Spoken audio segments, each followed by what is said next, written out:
TSN's racing analyst, Tim Hauraney, is my guest this week. And Tim, I've been a racing fan pretty much IndyCar my whole life. I got into F1 when Jacques Villeneuve was going for the world championship. And I can't remember a network having a racing analyst. They've had people who have talked about it. And if there's a big crash, we'll get the top 5 at the end of the big crash highlight. But TSN racing analyst, I'm curious how that happens in this country and on network television. Yeah, it's definitely, Matt. I mean, first off, thanks very much for having me on. I appreciate it. To answer your question, it was definitely a long road. I mean, I'm not going to sit here and pour over all of it because we're talking, 8 or 9 years of my life working at trying to make this sort of happen. To make a long story short, was a professional race car driver. And eventually, like the sponsor who was paying for a lot of my racing, they sold their company. And so I was without a ride when I got to a very high level in motorsports. And from there, moved back to my hometown, which is Peterborough, delivered pizza, worked on a chicken farm, and tried to figure out what I wanted to do with my life. And it wasn't easy, or some tough times in there for sure, trying to figure it all out. But I always knew that I loved racing. And I was also at the time instructing. I was teaching people how to race. I was working for different car companies around Canada and North America. I started to get really heavily involved in that side of the industry and helping different auto manufacturers test the product and make the product better. We started working for tire companies and built those relationships up, and started to make a bit of a career for myself. And I was out delivering pizza one night, and I ran into Dan O'Toole. He had asked me what I was up to because he was a huge racing fan, and at the time he was working at TSN. He was a reporter, if I'm not mistaken. And I was telling him, like, this is, at the current moment, this is my life. And he said, well, why don't you come and work for TSN? And I was kind of like, well, I don't really know anything about sports broadcasting. And he's like, well, it's okay. We can take you through the steps. We can teach you, and you can learn, and all those sorts of things. So I ended up doing like a sort of like a crash course in broadcasting and journalism. And from there, I ended up moving on to TSN. And I started as a, I can't remember what the name of the position was, but it was kind of like a content associate or a story editor sort of position, and started to learn how to produce and learn how to write for television and tell stories that also involve other sports. I noticed that TSN had the rights to Formula One. Yep. And I felt that was like that was like a good sort of starting point for myself, because I knew so much about it. I knew some of the Formula One drivers who I was like watching at the time on television. And I'm like, I used to race against a lot of these guys, and I'm like, why don't I just lean on these relationships and try to create something? And I think at the time, TSN had never had anyone like that. And there had never been anyone in Canada who actually really wanted to take on the task of making this sport like big in North America.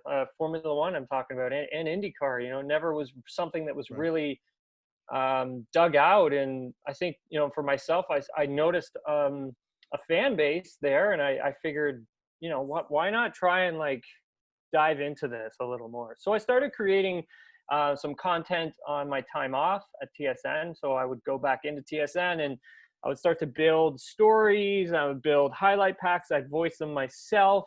And I was thinking like, hey, maybe I should package all this together, take it to some of the executives at TSN, kind of show them like, hey, this is what you guys have, and this is what we can do with it. And so I was able to get some meetings, and those meetings sort of started to progress, and I could show them some things that I was building and working on, and saying like, hey, if you guys just give me this opportunity, I really think that, we can grow this. And so TSN was like, great enough to give me the opportunity to actually flush all of this out. And then ended up moving on to more of a full-time position with them in making the stories, making the highlights, going on television. I got to do a lot of radio. So it was really, really fun. I'm more doing more of like this is kind of like a part-time thing for me currently, which is fine. It's great. I've been able to do a lot of other really awesome things, but to make a long story as short as I could, that's basically how this has kind of gone down. It's, we were talking before we hit record, this industry is just such a networking and who industry. And when I think of, you mentioned your driving career, Formula Atlantic, Formula 4, you've got Daytona on your resume, stuff like that. If I've missed anything, you could add it into FIA GT Championship. I raced for Porsche in Italy and all across Europe. Yeah, a lot of stuff. I did a lot of racing. Was a part of the Renault driver development program, which puts drivers into Formula One. They still have that program today. Yep. Nicholas Latifi was a part of it. Oh my gosh, they have so many drivers who are a part of it now. Well, TSN has the F1 rights. They also have the F2 rights, which the past 3 years, Nicholas Latifi was the draw for me in Formula 2, but I've been loving the racing there. You're driving around Peterborough. How many times did you not hit the 30-minute limit as a professional race car driver? Because I imagine they would get hot every time.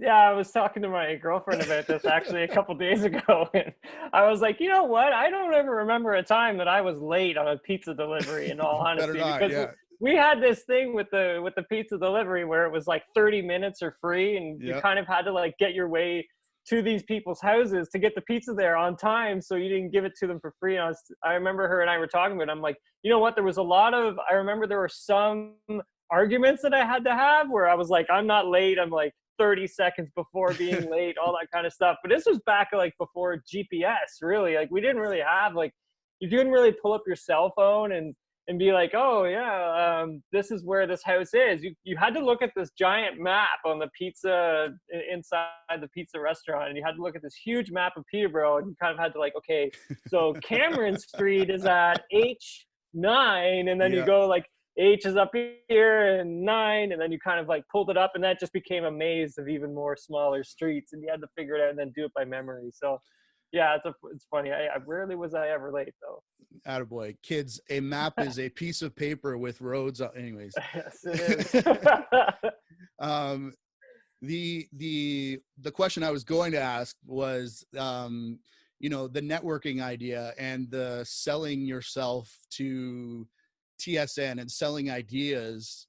The race car driver, I mean, that's most of what they do, looking for sponsors, looking for a ride, looking for, anywhere. Like you said, you were in Italy, you were, Renault's development program, you were in the States, you were in Canada, you were, how much of that, I don't think people realize, goes into being a racing driver.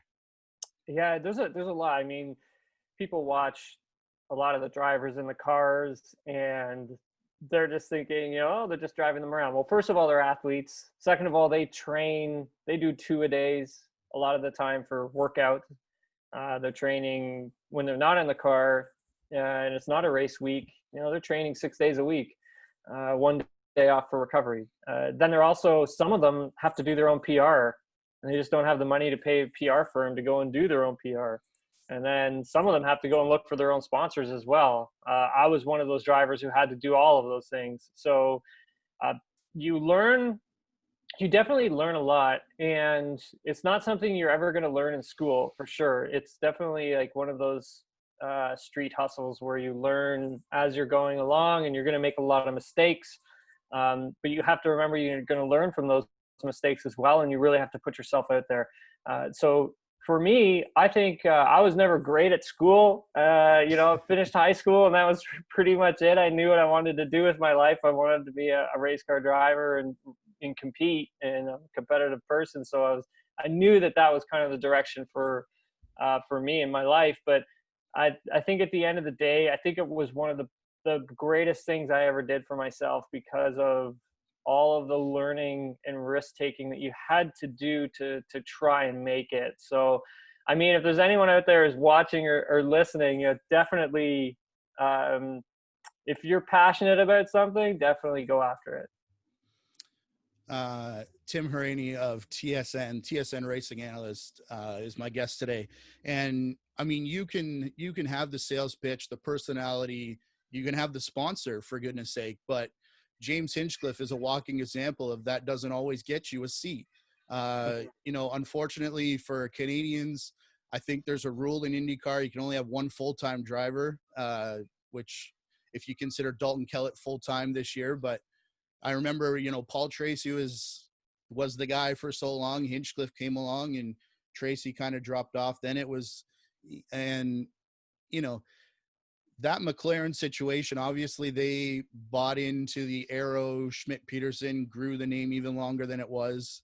Uh, and he has a Honda sponsorship, and they went and moved to Chevy.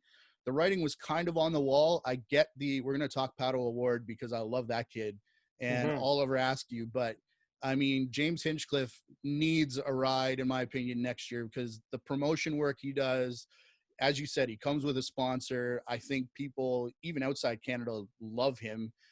Even if he doesn't get it, he's killing it on NBC. But I mean, I need to see James Hinchcliffe in a car next year. Yeah, absolutely. I was talking to James a few weeks ago, before the 500, and we were chatting briefly just about his prospects for either this season or next season. And he felt that he may be able to get one more race in this season. I think that'd be great if he's able to do that, and if Genesis, who is the sponsor for the Indy 500 and a few other races this season, if he's able to kind of get them to get on board with one more race, I think that's a positive sign into something that he could roll into a full-time drive for 2021. I think Andretti really wants to have him back. That relationship is still extremely strong. He's always been very successful when he's been with Andretti.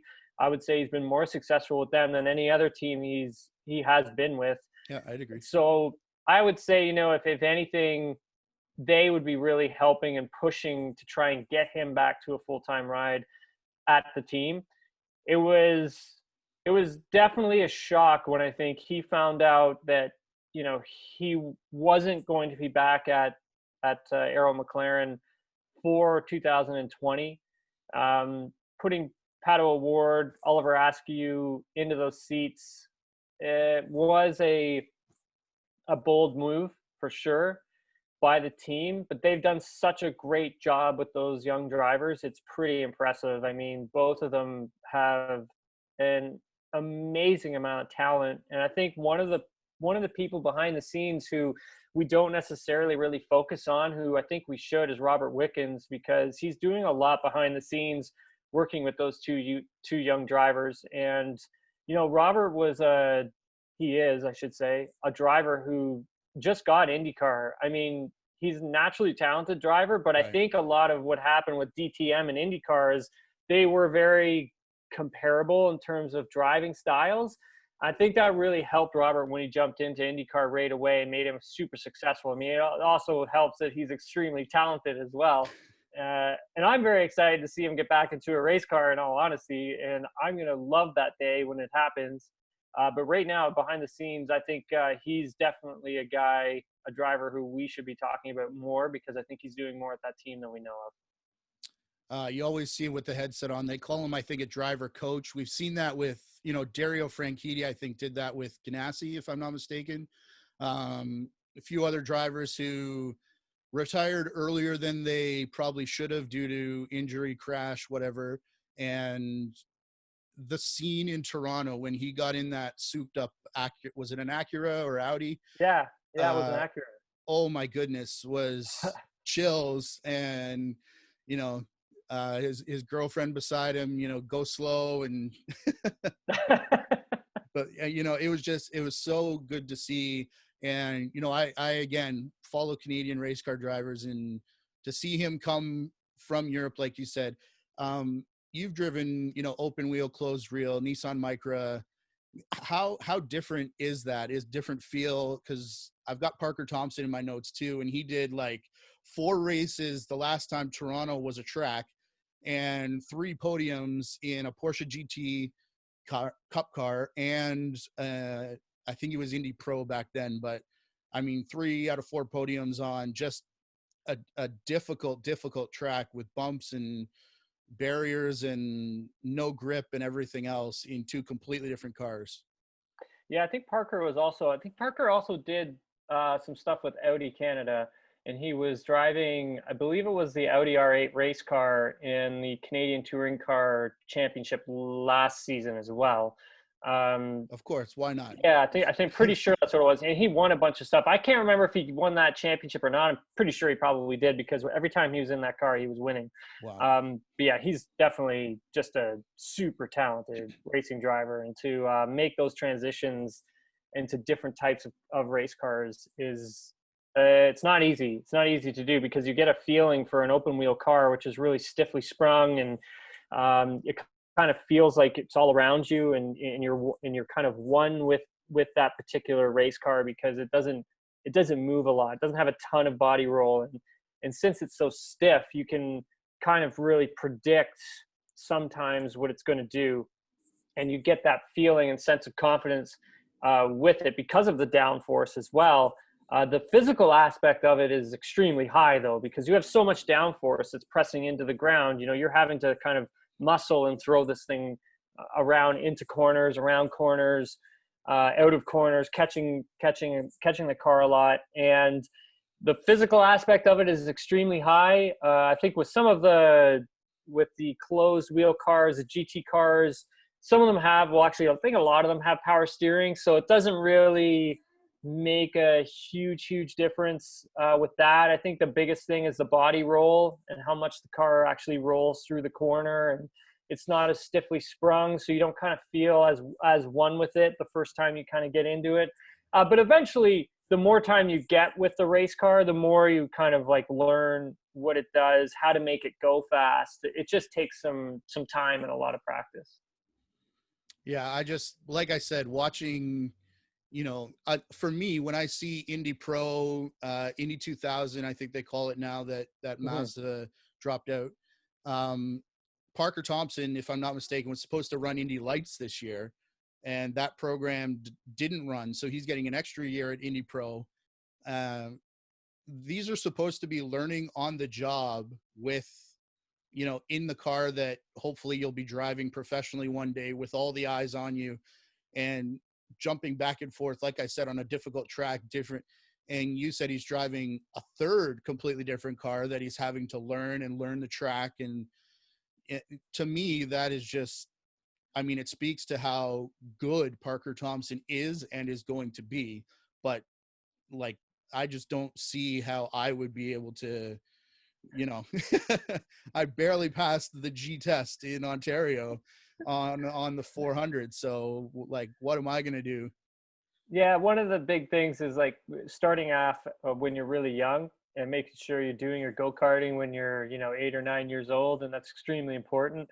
I know that's like when I kind of really got started, and just having an understanding of different types of go-karts that you drive. I mean, when you first start off racing, you learn a lot about the racing line, and then you kind of learn how to race with other drivers, and you learn those drivers' tendencies, and then you start to learn about, hey, this is kind of a big game of chess here, and you need to find their weak points, where they're weak, where they're strong, where you're strong, and where you're weak, and exploit all of that.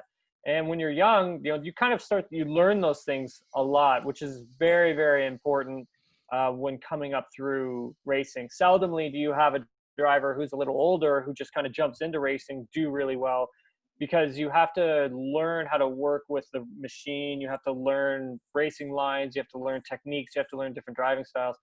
One of the big things I think that's probably very beneficial for a driver like Parker Thompson is driving different race cars. I know that was one of the biggest things that really helped me, is driving as much as you can and driving different types of vehicles, because you have to learn how to drive these things differently. And it takes different techniques. And sometimes you're going to get into, like, say, a formula race, and you're going to have one type of car for qualifying. You're going to have a totally different type of race car for the race, and it's all about that adaptation Sure. process of how can you adapt to something that's different and do it quickly. And by quickly, I mean within like a few laps.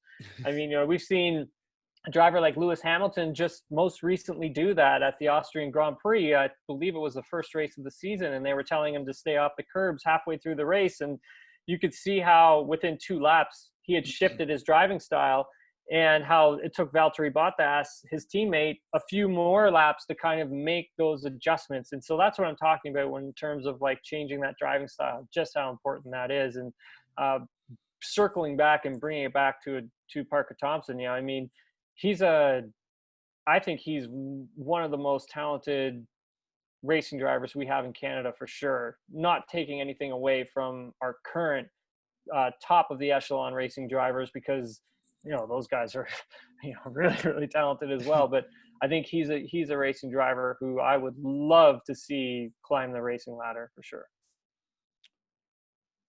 More on them in a bit, because I do want to talk about the IndyCar season and F1.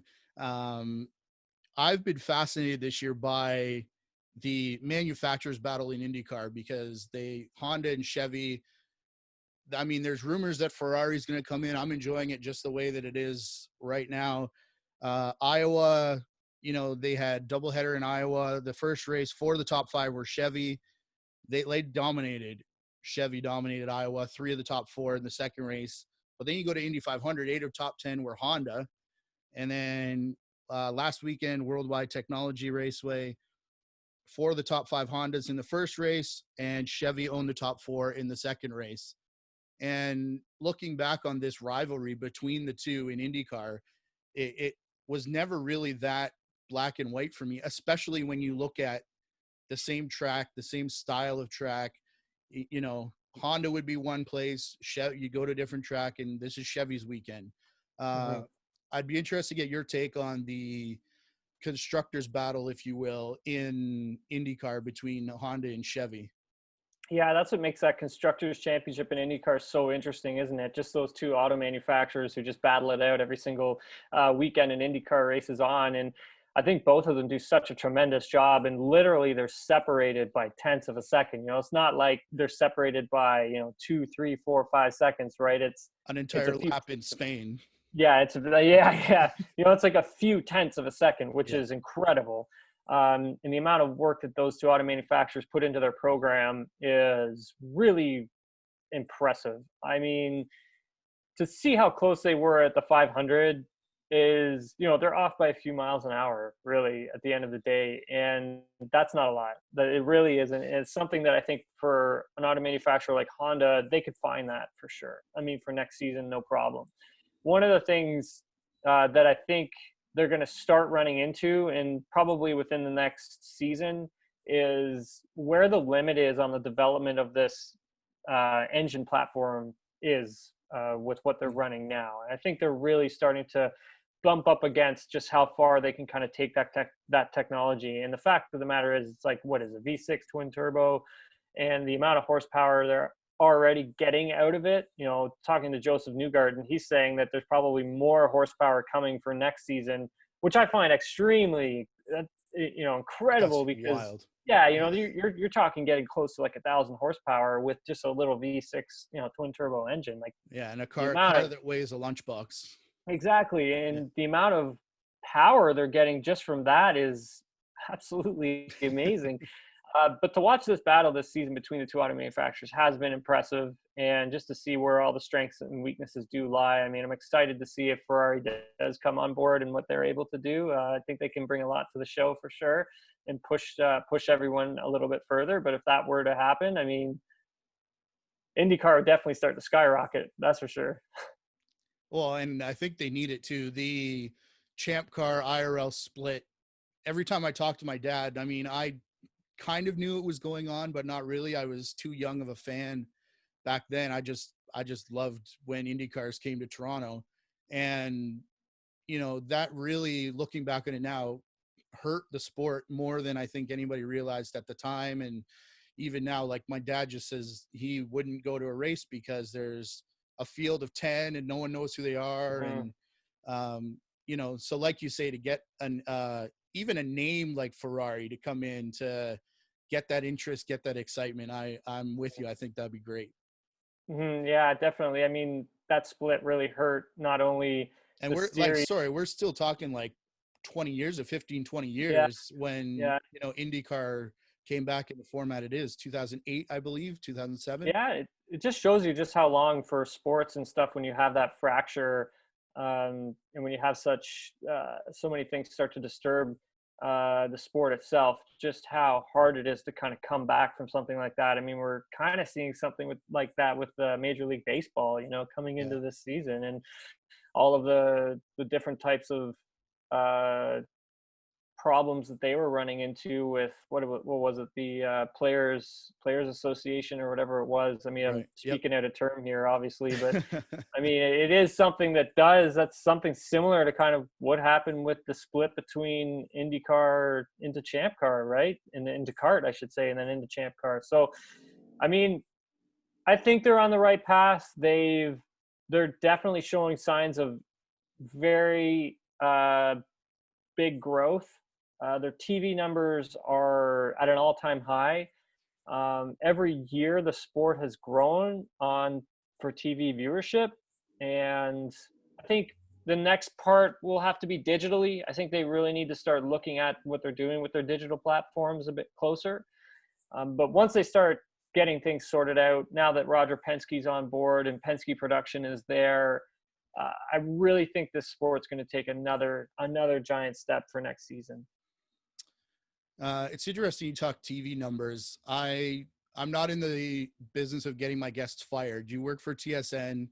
It's it's Sportsnet that has the IndyCar rights, and to have races, and I know they were supposed to be Sportsnet World, which is kind of paywall, and NBC Gold in the States. The pandemic hits. There's no sports on. It's interesting. I was talking to a lacrosse guest who got games on NBC main network because they were Olympic time slots and the Olympics were canceled. To get IndyCar racing on honest to goodness NBC in the States on a Sunday afternoon or a Saturday afternoon, whatever it is, and Sportsnet, 360 most of the time here in Canada, where fans can discover it by accident when they're so starving. Um, I was thrilled as an IndyCar fan to see, honest, I don't have to pay for this. Someone could stumble on it by flipping channels, and, obviously great for IndyCar. Yeah, for sure. I think it's great for everyone. In all honesty, it's a sport that people in Canada really do love, and it has a really diehard fan base. Like, it really does. And I do a lot of contributing to a site called ChampWeb, and we do a lot of interviews with a lot of drivers. And not only do we get a lot of Canadian fans who offer feedback, or they share things, or they talk to us about things, we get a lot of American people as well, which is showing signs of how it's starting to grow, which is a great thing. And like I was saying, I think like the more that IndyCar can really lean on their own digital platforms, I think the more we're going to see this sport really start to take off. This is kind of a loaded question here, but how good is Scott Dixon? 50th win, Yeah, just ran off the first three after this massive break. he's Triple digit lead in the championship. Like yeah this guy's unreal. Yeah, he's absolutely incredible. I mean, he's one of those drivers who I think a lot of us will always say he never really got a shot at Formula One, and a lot of us really do feel that if anyone was going to get a taste of F1, it should have been Scott Dixon for sure, because that guy is absolutely incredible.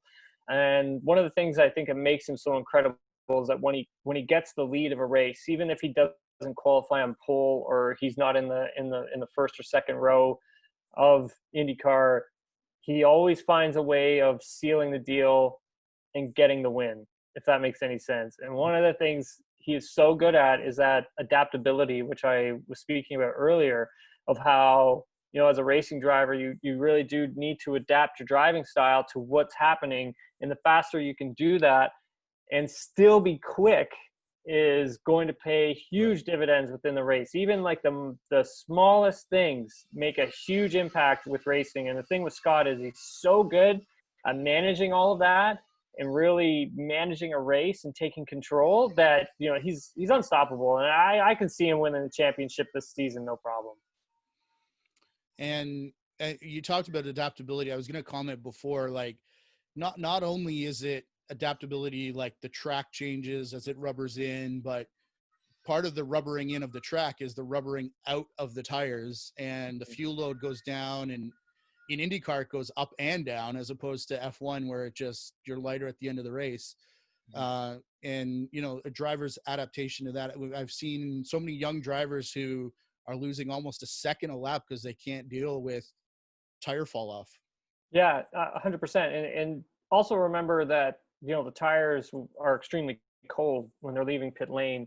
And that's another factor that you have to put into all this. And one of the most important things that I was always taught that still remains consistent today is your in lap and your out lap. Those are extremely two very crucial things. And trying to handle an Indy car on cold tires is absolutely impossible. I mean, I'm surprised we don't see more crashes from it, but that just is a testament to just how good these drivers are. But that's another aspect that I was talking about in terms of, all the little things that make winning an Indy car so difficult is managing those little things, even just an in lap and an out lap.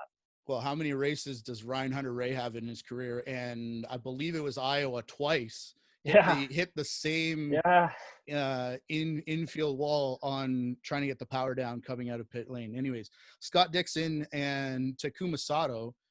It was interesting this year because normally we come out of the Indy 500 and we go to Detroit for the doubleheader, which is cannot be any more different of a track, being the street circuit and the bumps and barriers we talked about before. But we get to see, we go from Indy 500 to another oval, be it a 1.25 mile, but we got to see the Scott Dixon Takuma Sato battle after Takuma wins his second Indy 500. That for me over the next 2 days was fascinating, and it created this rivalry and it created drama. When we start to put together the schedule for next year, would you like to see them go back to another oval? I mean, I'm a duel in Detroit guy as much as anybody, but I just thought the storyline aspect of coming back to an oval outside of the Indy 500 was created some awesome drama. Yeah, no, I think it was good. And I think that's definitely something that IndyCar is going to have to consider with the 2021 schedule, which actually should be released, if I'm not mistaken, in the next month or so. But that'll be an important thing that they're going to have to consider, is because you're also trying to keep the fan interest high as well after the 500. Sometimes the duel in Detroit just doesn't really cut it. Having two races back to back like that, where it's a Saturday and a Sunday, I mean, that's kind of something I would like to see either early in the season or maybe a little later in the season when the stakes are higher and the championship is more at stake at that point. I think, having like a race at Richmond, just something that's going to be bonkers, just a crazy, crazy race that's going to follow the 500. And that's going to keep your fan attention, right? Like the duel in Detroit is like, the track, it's really bumpy. It's hard to pass. There's not like a ton of action. I mean, there's action, but I mean, there's not crazy finishes in Detroit. There isn't, let's be honest. I mean, you kind of want to see something that's going to just ride that wave of momentum where you don't lose that Indy 500 fan and you kind of hold them on for the rest of the season. And I think that's something really important they're going to have to take a look at coming up with this new schedule. Maybe I'm just grew up in Toronto and I'm used to the race that we have here, but there's something about street racing for me. I'm with you. Sometimes it looks like a 85 lap parade. You're not wrong. And the pit strategy that comes into play there, you and I think get that, but someone who's tuning in, as I said before, by accident may not. As I've had different people watching races, they're like, they're just following each other. What's happening? Hmm. But Yeah. the other thing too is like we're into, obviously the Indy 500 is not in August every year; it's in May. But you're getting right up to go time in NASCAR too, and to compete with that on a Sunday, that's just not going to happen south of the border.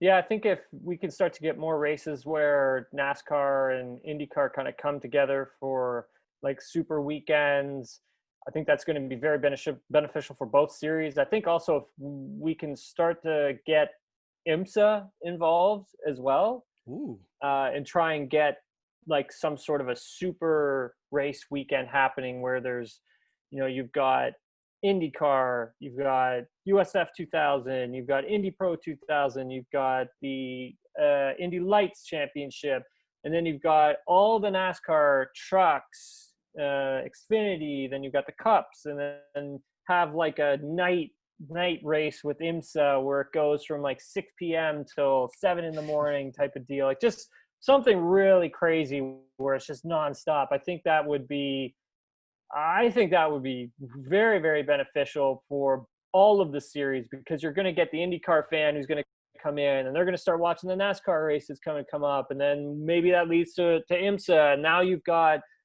all of these new sort of fans that are cross platforming, which I think is in this time, in this day and age, is extremely, extremely important.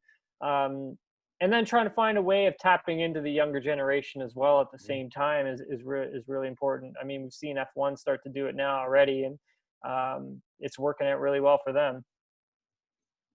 I love the idea, by the way. That would be, as a racing fan, that's just, It's like Christmas. oh man, Christmas, Easter, and everything rolled all into one. Yeah, for sure. We did touch on Pato Award and Oliver Askew. Mm-hmm. The driving that Pato Award is doing this year, like let's not forget these are the last two Indy Lights champions, 2018, 2019. And they didn't just get a ride to save money or whatever it might have been. When I think of Pato Award's season last year, like he did a couple IndyCar races. He went off to Japan. He was in the F1 development program. He comes back and now he's rookie of the year at Indy. He's however many top 5s and 10s he's got, and just putting on Podiums too. Yeah, putting on a show in Road America and some of these oval races, like the run he had in Iowa. If it was 10 more laps, I'm sure he gets the win. But just if you can touch a bit more on his driving, because I've just been so impressed and I can't wait to watch more of this kid. Yeah, Pato's been awesome, just absolutely awesome. And don't want to take anything away from Oliver Askew either because he's been incredible as well as a rookie. I mean, Pato definitely classified as a rookie for the Indy 500, but I don't really think he, is a rookie. Well, Fernando Alonso was too. Yeah, Alonso too. Well, it's a little different for Alonso because he doesn't spend all his time in IndyCar, right? I mean, like Pato's been in IndyCar for he's been in IndyCar for quite a while, and I don't really classify him as a rookie per se. But this being his full season in IndyCar, he has been absolutely incredible to watch. He's done such a great job, just following everything that he's done. I mean, I wasn't surprised in all honesty because I know the talent that Pato has and the drive and determination that he also has as well. I mean, I wasn't surprised. I think the engineering group at Arrow McLaren SP has done. I think that has been awesome as well. I mean, the whole team has been great since they hit the ground running. I mean, obviously Texas was a bit of a mistake for them, and then they had a few more bumps in the road. But like you said, as soon as Road America hit, they've found something within the car and within the drivers, and they've been absolutely incredible. Pato's an IndyCar champion for the future. You know what I mean? Like he's he's showing it already. He's third in the championship. He's taken it to some of these veteran drivers. He's pretty fearless when you look at some of the things that he has done, and all that bodes really well for his future. And just working with the team as well, and the media.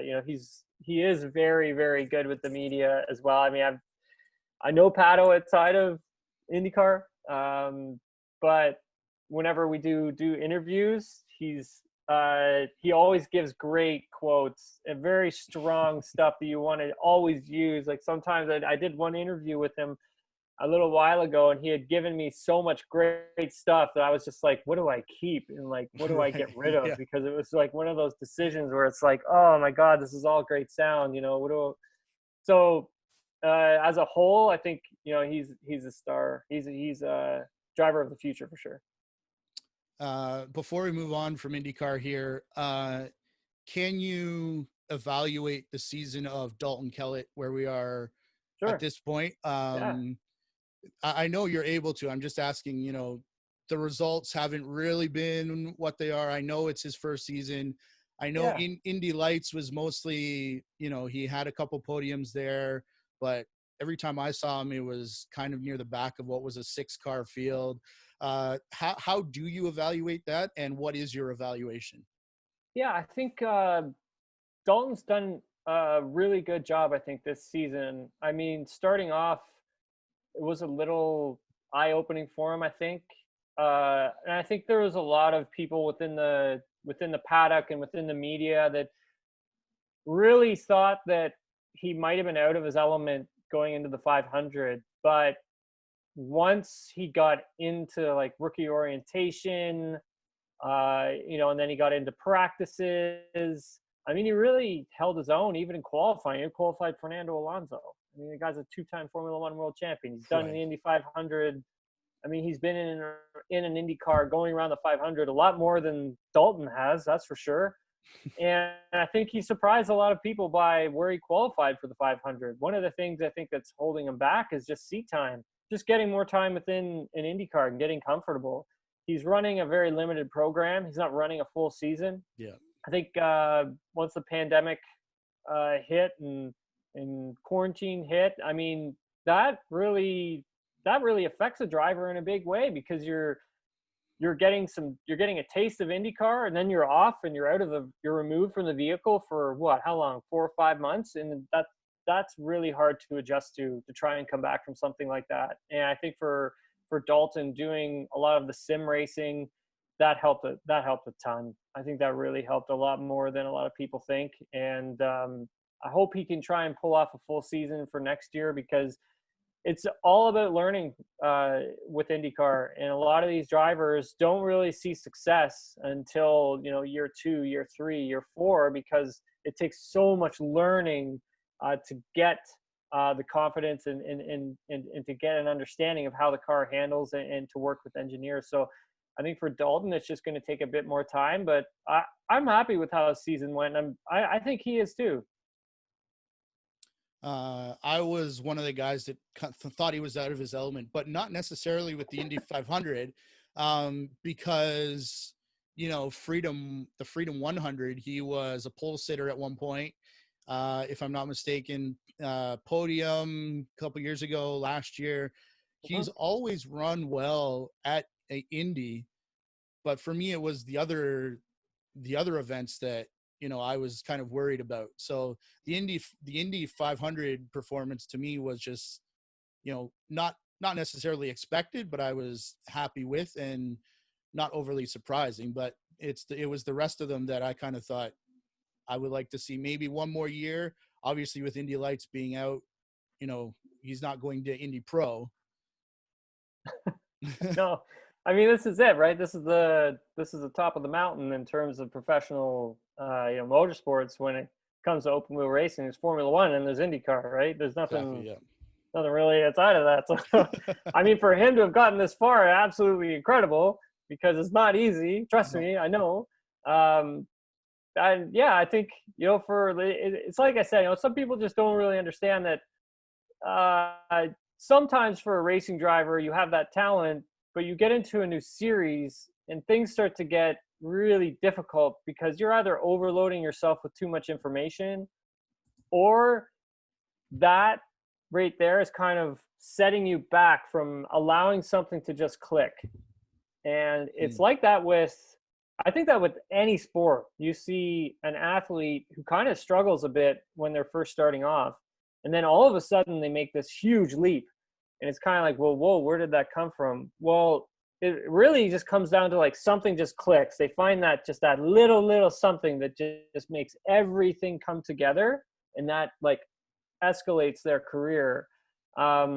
I think like for a driver like Dalton, it's maybe something similar to that, where it's just, you know, he's got all these pieces to the puzzle and he's starting to kind of like put it together, and then boom, he's out of the car for 3 weeks. And it's just like, well, now you can't really do anything at all, can you? Right? You're removed from the situation. It's not like going and playing football where you throw the football like all the time and you can eventually will figure it out. It's you're driving a race car at like incredible speeds, and then you're getting removed from all of it.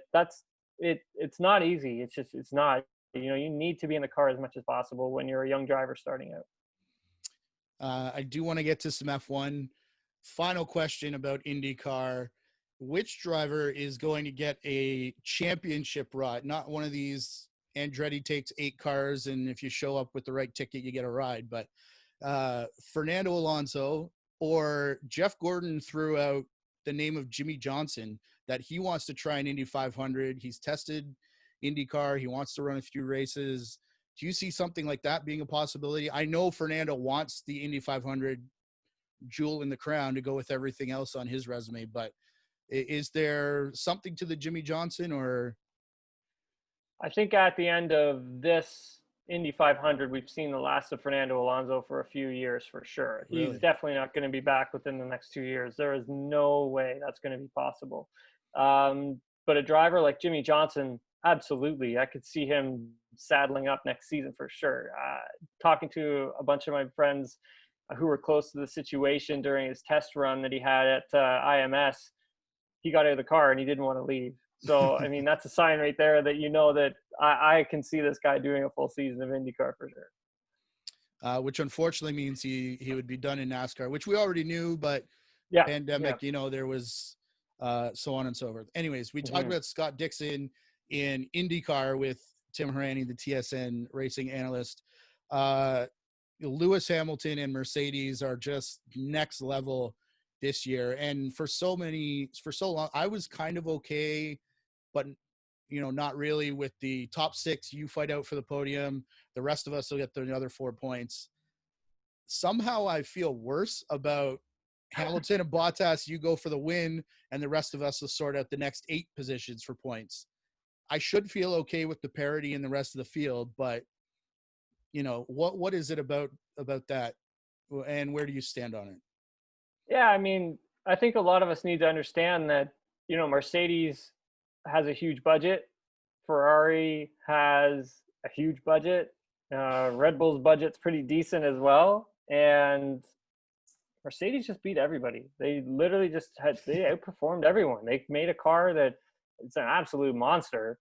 And no one else was good enough. Like, let's be honest here. It's a team sport and you run what you brung.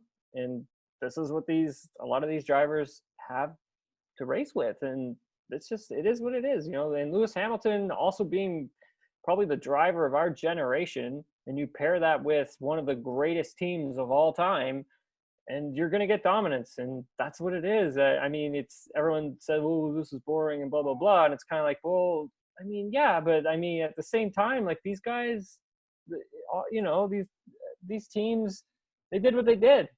And this is what we've got. And I think you need to appreciate what you're seeing from Lewis Hamilton at times. I mean, there was, I think it was Q3, his first run in Spa this past weekend. He was like 5/10 clear of everybody, including Bottas. And that was in one lap. And I was blown away by that because no one could match it. And it's kind of like, I mean, the guy's incredible. Like, he's incredible. And on a track like that, sorry, Tim, I didn't mean to cut you off, but a track like that where there's so much on the gas, like you could make up time into a corner, out of a corner.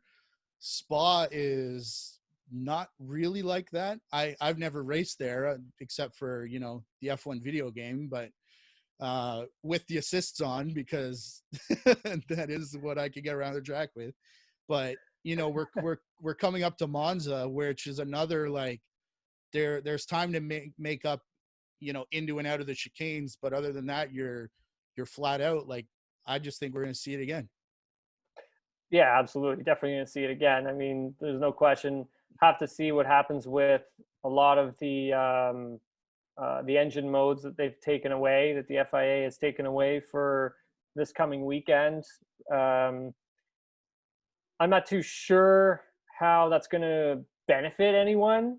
I think Mercedes is still going to have the advantage, you know, simply because they've made an incredible engine. And an incredible car as well. I mean, it all goes hand in hand. You have to have a great driver, you have to have a great car, and you have to have a great engine sometimes. And that's why I think a lot of us are just really waiting for 2021 or 2022 to come around, just when we have that technical rule and regulation change. And then 2023, I think that's definitely going to be a season we all are going to want to watch. Well, I'll hang on until then. How about that? Yeah, unfortunately, 3 years away. Well, I've lasted this long, so I should be okay. Yeah, it's true. It's true. If there's one thing I love, it's a good F1 soap opera, and man, this season has been full of them with the Renault Racing Point one. But I mean, we're headed to Italy for 2 back-to-back races, and Ferrari's not even close. This is the mess of all messes, and you know, if they poop the bed this weekend, you know, I just don't know what's going to happen at Monza with it. It's kind of sad for me to sit here and talk about that, because Ferrari at Monza in F1, Sebastian Vettel, they've got a young up and coming driver in Leclerc. And, you know, I wanted to talk to you about Renault, but let's start with Ferrari. I mean, honestly, it's pretty straightforward with Ferrari, Matt. Whatever they did to the engine last season, they've got their hands slapped, and they've had to take away or redo the engine, and they've lost probably close to a second worth of time and power with that engine. And they've also made a car that is horrendous to drive. Just looking at these onboard cameras from Sebastian Vettel and Charles Leclerc, I think Leclerc has been able to adapt to it a little faster than Vettel has. But again, that still doesn't give the driver much confidence to actually go out and push when the thing's very unpredictable. And that's exactly what it looks like. They're in a tough spot, and they're going to be there for another year, for sure, until we get that rules and regulation change like I had mentioned. So don't be surprised if you see this exact same thing happen next season. The bigger interest is what's going to happen with, like, Matteo Binotto. Is he going to stay at the team, or are the executives going to let him go and bring someone else in again? Because we just had another team principal restructuring with Maurizio Arrivabene, and now you're on to number 2, and he doesn't look like he's going to last very long. He hasn't dealt well with the relationship between himself and Vettel. He let that driver feud in 2019 get well out of hand. I felt he didn't manage that well, and that's one of his jobs. I mean, let's be honest. When you move into a team principal role, not only do you have to manage the team, you have to manage your drivers, because these guys are competitive athletes and they don't really care about one another. They're there to win, and they're there for themselves. And obviously they're there for the team as well, because it looks good on everybody. But as a racing driver, you know, your teammate's the first one you want to beat. And when things start to get out of hand, it's the team principal's job to come in and cool things down. So I feel that he didn't do well with that. And obviously they got caught, you know, cheating, if that's what you want to call it, whatever it was. They got busted for it, and we're seeing the results of it. It's not pretty. It's not going to be pretty. They're in for a tough couple of years, and it's probably not getting any better anytime soon. Is there a difference between whatever was going on with their engine, and we'll never know, versus the brake duct issue with Racing Point? Because the as far as I understood it, which obviously could be wrong, but the FIA basically said you can't unlearn what you know, and allowed them to race with their brake ducts.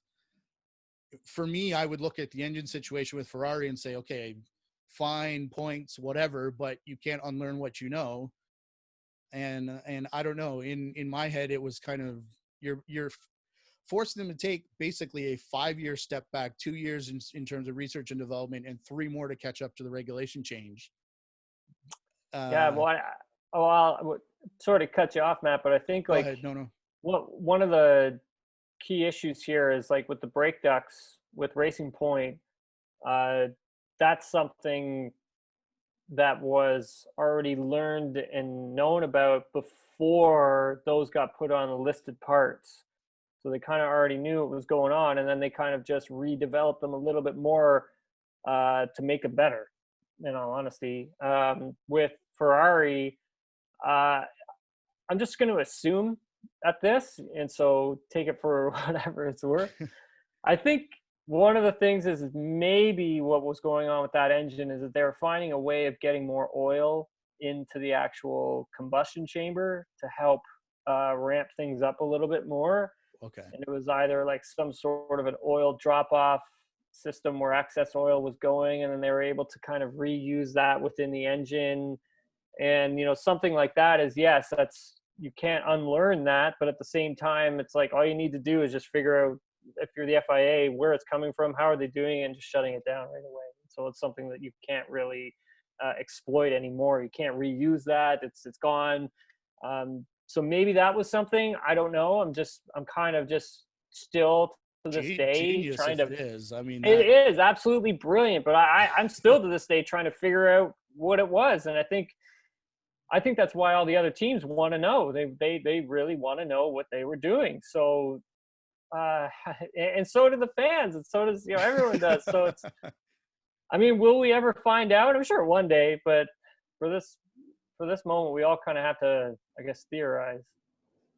well, the book will come out, and it'll be there'll be a couple chapters, I think. Yeah, absolutely. Two questions before I let you go. I know we're Yeah. running a bit long here. I apologize, Yeah. Okay. but Oh no, that's okay. Renault was fantastic last week in Spa, Mm-hmm. 4th and 5th place. And again, like I said, we're going to another high speed, long drawn out straightaways. Do you expect more from from Renault as we get into Monza here, or are the other teams going to maybe catch up, maybe find something? Um, I would be under the assumption Renault could be in a spot to repeat the performance. Yeah, they're definitely going to be in a spot to repeat what they did at Spa for sure. I think we're going to see some really close battles between that midfield pack again. I think once Renault starts to move on to like a track like Mugello, Russia, something that's a little slower speed, they're going to be in a bit of trouble, I think, unless they can bring some upgrades to the car that are going to help suit the handling for those particular racetracks. But yeah, the car runs really well when it's trimmed out. The engine runs really well when it's at a power track, and then the drivers feel comfortable pushing it to the limit because they can feel the car more. But again, I think like once they start to get it to slower, twistier kind of racetracks, they might not be as competitive unless they bring some more upgrades. I never thought I would live to see the day there'd be more full-time Canadians in F1 than there were in IndyCar, but here we are. Lance Stroll proving that it wasn't daddy's money that got him here with Racing Point. He's right up there with whatever we consider to be best of the rest these days. And Nicholas Latifi, on the same token as Dalton Kellett, I ask you again to evaluate his first year in F1. I was so impressed with his last couple of years in Formula 2, and I always thought it was the car, but looking at what Dams is doing now, Sean Gulael, I expected more from him. Dams kind of dropped off, and Sergio Sette Camara now in Formula E, and Nicholas Latifi, unfortunately, I don't know if unfortunately is the right term because he's got an F1 ride, and you and I are sitting here talking, but it isn't a Williams, and it is kind of back of the grid stuff, but just a couple of comments, if you have them, on Lance Stroll and Nicholas Latifi as we talk Canadian racers. Yeah, I think, for Lance, it's like I've always said, and I've been saying it for years now, extremely talented driver, getting the right opportunity at the right time, and having to learn when he was starting off. I mean, learning the Pirelli tire, I think, was a bit of a challenge for him. And I think that affected the qualifying. And I think that's something that teams who he was driving with or racing with never spent the time to actually really help him along or coach him with that. But the talent was always there. It was never going anywhere. I think once making that move to Racing Point, I think that first season there taught him a lot. I think the engineering staff there has worked really well with him to help him get the confidence to really push and be competitive in qualifying. Racing was never an issue with Lance. He was always great when it came time to race. That's no question about it. But the qualifying for me this season has been spectacular from him. To make the leaps and bounds and to get that confidence back has been incredible, because it's not easy to do that. And sometimes when a driver's confidence gets shaken, especially with qualifying, sometimes you never get that back. Sometimes you can never come back from that. And to see his progression and just how competitive he's been in qualifying, especially matched up against Perez, who's an amazing qualifier in himself, he's really showing us that, like, hey, this is a driver we need to pay a little more attention to now. And I think the media will start to warm up to him a little bit more, and we'll start to see some more positive articles on him, which are due. Let's be honest, you have to give the guy his due, and he's definitely showing us that this season. As for Nicholas, a tough situation going from Formula 2 into a team like Williams. Not to bash Williams at all, because they're a team that's really fighting to come back from where they were. I think they've done an amazing job at coming back. They're now in a situation where they're fighting with like a Haas team, an Alfa Romeo team, and now apparently a Ferrari team, which is pretty crazy that we're actually saying that in the year 2020. Yeah. But for Nicholas, coming into that situation, a lot of people would sit here and say that, you got to feel bad for him because he's in a team that's like battling at the back of the grid. But I don't see it that way. I think this is a great opportunity for him to learn how to work with a team to move a race car forward. And that's one of the things that a lot of drivers don't get a chance to do, is really be in a race car when it's not very good at all. And you have to work with your engineering staff to make it better and to make yourself better. And for you to learn that in an ill-handling race car, you are going to need to adapt different driving styles and different techniques to get the speed out of the car. Now, learning all of that is a very important thing, because as you start to progress, and let's say, he hangs on in Formula One and he either makes a jump to another team that is a little more competitive, or the Williams team takes another step up, his driving and his maturity level within the race car is going to take a huge leap forward. And we're going to see him be so competitive because of all those things that he's learned during those tough times. So I don't see it as a bad thing that he's with Williams. I think he's learned a lot. I will say there have been a few races where I've been a little disappointed, and I think he has been as well.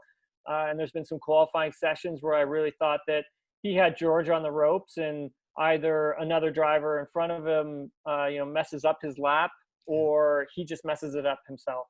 And I think once he kind of gets qualifying really wrapped around his finger, he's going to take it to George for sure, because I think Nicholas has been one of those racing drivers who's never had a teammate who is not competitive. He's always had a teammate who's incredibly talented. I mean, we go down the list: Alex Albon, Oliver Rowland. I mean, those two right there, those are incredible racing drivers. So for Nicholas, I think he's done well so far. And honestly, I think he's going to really surprise a lot of people if he's able to hang around in F1. All right, I'll get you out of here with one quick one as we look ahead to the upcoming F1 schedule. As we said, the return Monza coming up this week, but some returns with Imola, the Nürburgring, and a new track in Portugal on the schedule upcoming here. Out of those three tracks, which race are you most excited for? Oh my God, so many. I'm excited for Imola. In all honesty, I really am. I love that racetrack. I've driven on it myself. It's incredible. And Mugello. I'm excited to see these guys go to Mugello for sure, because that's a fast racetrack. A lot of really fast flowing corners. And I like it because we're going to these old school racetracks Yes. where, if you're a racing driver and you make a mistake, you're going to pay for it. You're going to pay for that mistake. And, these are things that have been removed from Formula One for a long time. And nothing against the Herman Tilke built racetracks, nothing against any of that. But I mean, there's a little to be desired from the risk factor, I would say. And, I miss that excitement, in all honesty. Well, it's going to be a good schedule going forward. And IndyCar, with a month off now, they return October 3rd at Indianapolis. Tim Hauraney is the TSN analyst. You can catch him there and on Twitter at Tim Hauraney _. Sorry. Oh, no, just straight at Tim Hauraney. Oh, and I got it. Yes. Yeah, you did. Yeah. And I also have a podcast as well, TSN Racing Pod. You can find that at tsn.ca/tsn-racing-pod. You can also listen to TSN Racing Pod wherever you get your podcast, and you can watch TSN Racing Pod on my Instagram channel, which is at Tim Hauraney, or on my YouTube channel as well. There you go. I had them all down, but he beat me to it because he's a racing car driver and he'll get you your pizza in less than 30 minutes. There you go. I appreciate your time, and man, Thanks I can't wait for next year in Toronto with James Hinchcliffe and Dalton Kellett full-time, Parker Thompson, Devlin DeFrancesco, and then Montreal, as we said, Lance Stroll and Nicholas Latifi. Yeah. And who knows, maybe Alex Lebay comes back for a Pinty's run. There you go. That'd be great. Tim, all the best to you. I hope you stay well, and I appreciate your time today. Thanks a lot, man. Hey, not a problem. Thanks again for having me on, man. I really appreciate it. All right, my pleasure. Tim Hauraney, TSN Racing Analyst.